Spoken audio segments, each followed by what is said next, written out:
Fetch AI continues to hold above a key area of support above the $1.48 and below the 20-day MA here on the 4-hour chart, which is now acting as resistance for us to continue gearing up. And on today's video, I will be discussing the significant key areas of supports that Fetch AI needs to continue holding in the next coming hours, basing my analysis on the additive structures. So make sure that you stick around till the end of the video, and starting the video by first giving you a recap of what has been happening since we made our lows on the 5th of August. You can see that we started a very nice recovery where we first peaked in an additive count 1,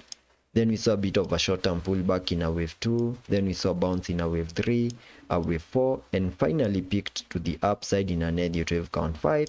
in a move that gave us a high above the 1.748, in a move that I now believe has now completed an even larger additive count 1.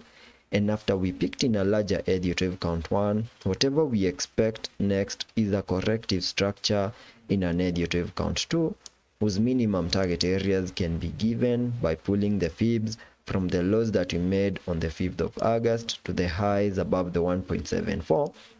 giving me a minimum pullback target area for the second wave into the golden pocket, which lies between the fib level 0.5 and the fib level 0.618, and that is between the 1.226 and the 1.102, which is the area over here. And that is the area that I'm expecting this short-term pullback to get us into, give us a low for the second wave before we can finally bounce to the upside in an additive count 3. And for that to play out, we first need to see Fetch AI lose support above the 1.48, and the moment that plays out, then expect a bleed out into this target area, continue holding within the area before we can finally see a bounce in a wave 3. And the moment that plays out and we get a pullback into this area over here, then I will consider to DCA into Fetch AI, expecting another massive run up to the upside in an additive count 3. So that is all I'm expecting here on the short term, and those are my pullback target areas.